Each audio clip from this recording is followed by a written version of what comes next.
Hello friends, कैसे हैं आप लोग। उम्मीद करते हैं सब बहुत अच्छे होंगे। तो चलिए दोस्तों, शुरू करते हैं आज की कहानी। दो आत्माओं का मिलन प्रेम कहलाता है, और जब इस प्रेम को सामाजिक मान्यताओं के द्वारा स्वीकार कर लिया जाता है तो यह शादी बन जाता है। शादी यानी कि विवाह, एक अटूट रिश्ता।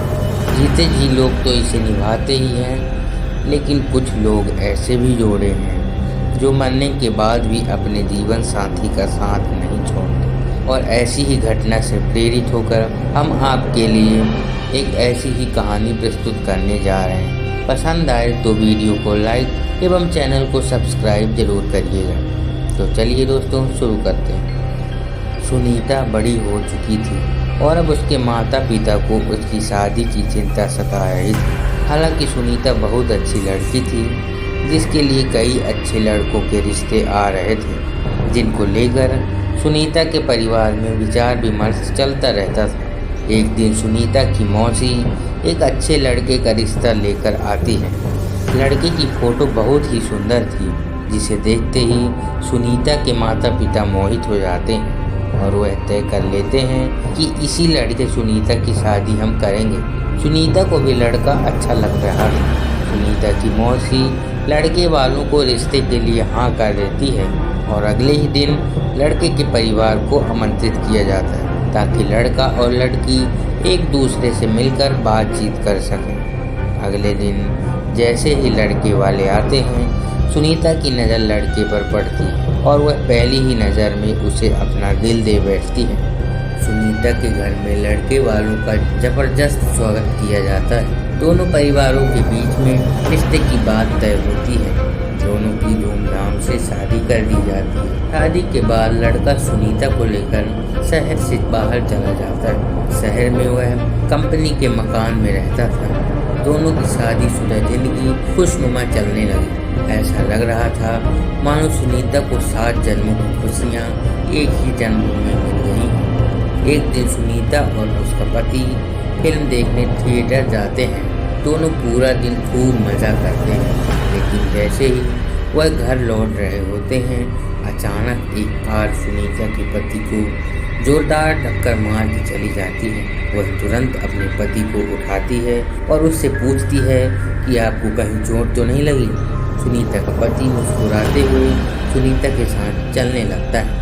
सुनीता अपने पति के साथ घर आ जाती है। रात हो चुकी थी और दोनों बाहर से खाना पीना करके आए थे। सारा दिन दोनों ने खूब मज़े किए, लेकिन सुनीता बहुत थक चुकी थी, इसलिए वह आते ही अपने घर में सो जाती है। सुबह उठते ही वह अपने पति के लिए चाय नाश्ता बनाती है और अपने पति को उठाने जाती है, लेकिन वह पहले से ही जाग रहा होता है। सुनीता अपने पति के सामने चाय नाश्ता लाकर रख देती है और अपने काम में लग जाती है।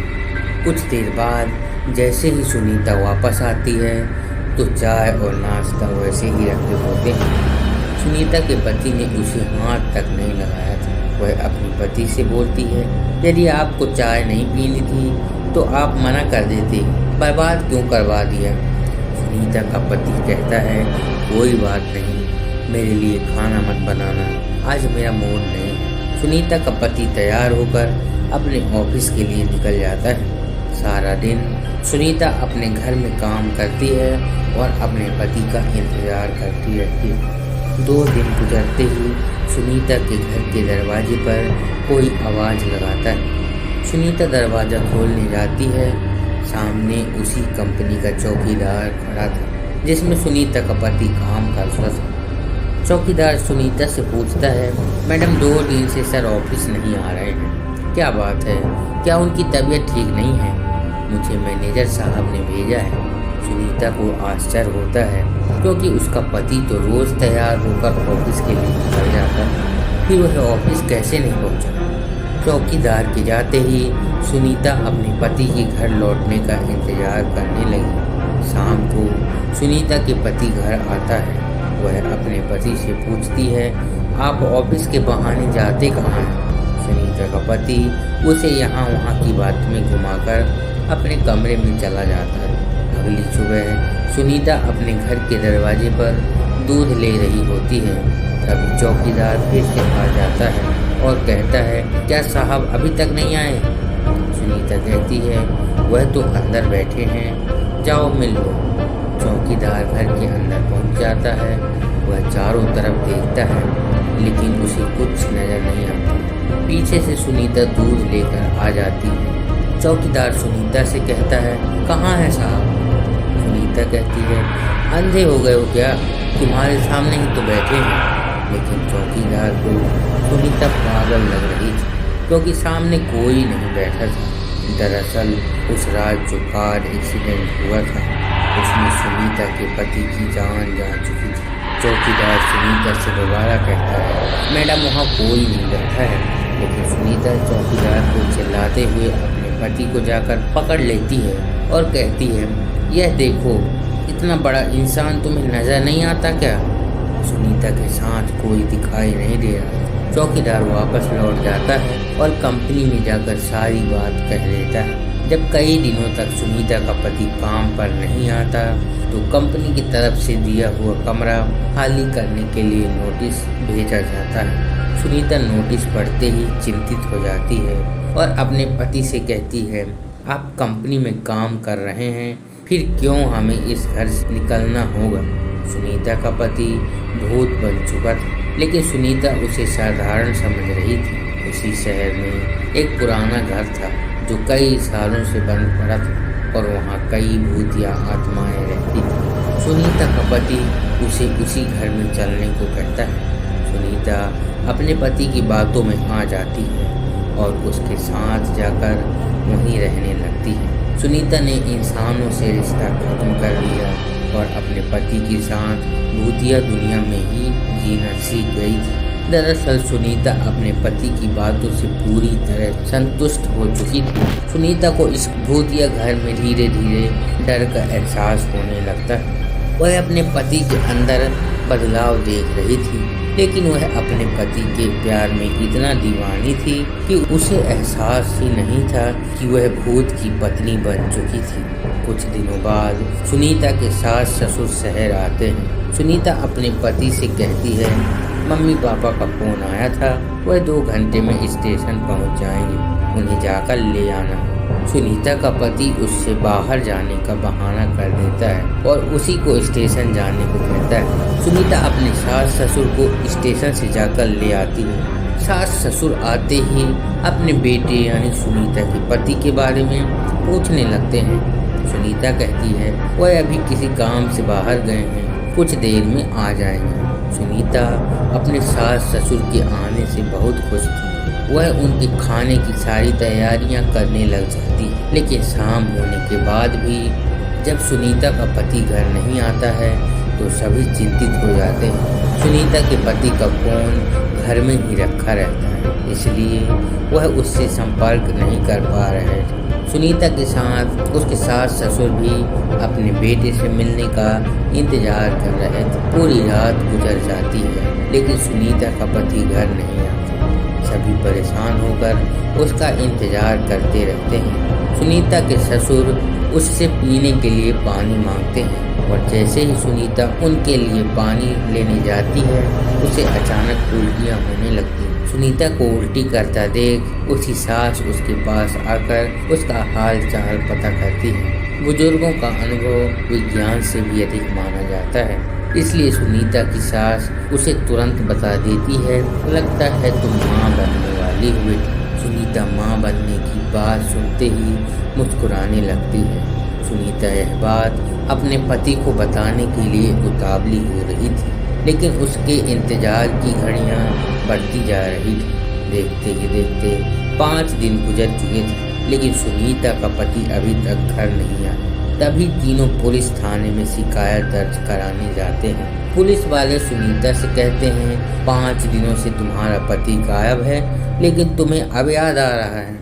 सुनीता ने जवाब देते हुए कहा, सर वो ऐसा 1-2 बार और हो चुका है इसलिए मैं इसे सामान्य घटना समझ रही थी लेकिन जब 5 दिन से उनका पता नहीं चला तो मुझे लगा हो सकता है वो कोई खतरे में हो। पुलिस FIR रिपोर्ट दर्ज कर लेते हैं और जांच पड़ताल शुरू कर देते हैं। पुलिस की तहकीकात शुरू हो चुकी थी और 2 दिनों में ही पुलिस को सुनीता के पति की सच्चाई पता चल जाती है और पुलिस वालों की बात सुनते ही सुनीता और उसके सास ससुर के पैरों तले जमीन खिसक जाती है। पुलिस के अधिकारी कहते हैं कि आपके पति तो 3 महीने पहले ही कार दुर्घटना में मर चुके हैं और लावारिस समझकर उनका अंतिम संस्कार भी नगर निगम के द्वारा कराया गया था, जिसकी रिपोर्ट सरकारी अस्पताल में मौजूद है। फिर आप कैसे कह रही हैं कि वह 5 दिनों से लापता हैं? लेकिन सुनीता यह मानने को तैयार नहीं थी,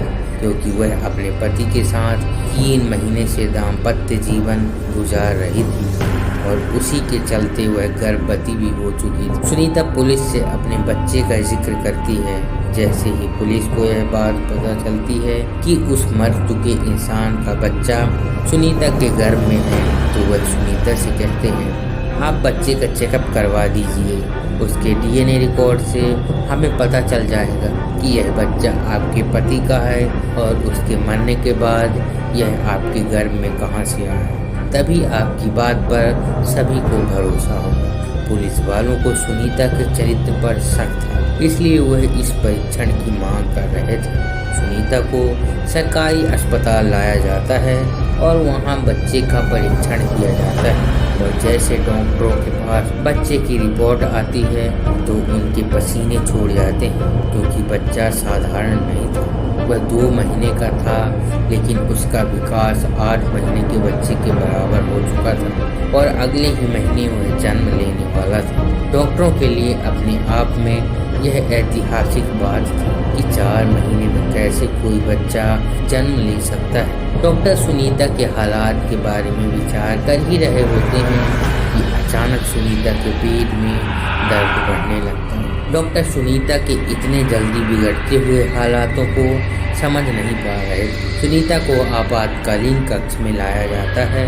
तभी डॉक्टरों को पता चलता है कि सुनीता की डिलीवरी का समय आ चुका है और कुछ ही देर बाद सुनीता एक भूतिया बच्चे को जन्म दे देती है। सुनीता का बच्चा देखने में बहुत खूबसूरत था, लेकिन उसकी शारीरिक बनावट कुछ अलग ही थी।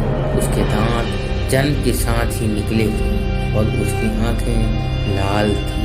डॉक्टर ने ऐसा बच्चा पहली बार देखा था। डॉक्टर उसका शारीरिक परीक्षण करते हैं। बच्चे के शरीर के अंदर सभी अंग सामान्य इंसानों की तरह ही थे। इस बच्चे के बारे में प्रमाण मिलते ही पुलिस को यकीन हो जाता है कि सुनीता सही कह रही थी, यह बच्चा उसी के पति का है। पुलिस ने अपने जीवन में यह पहला केस था जहां कोई भूत पिता बना था।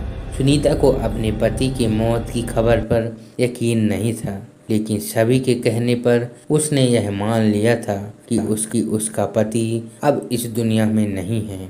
इसलिए वह अपने बच्चे और सास ससुर के साथ अपने गांव वापस लौट जाती है और अपने भूतिया बच्चे के साथ अपने पति की याद में जीवन बिताने लगती है।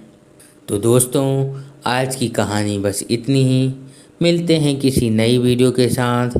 तब तक के लिए गुड बाय। जय हिंद।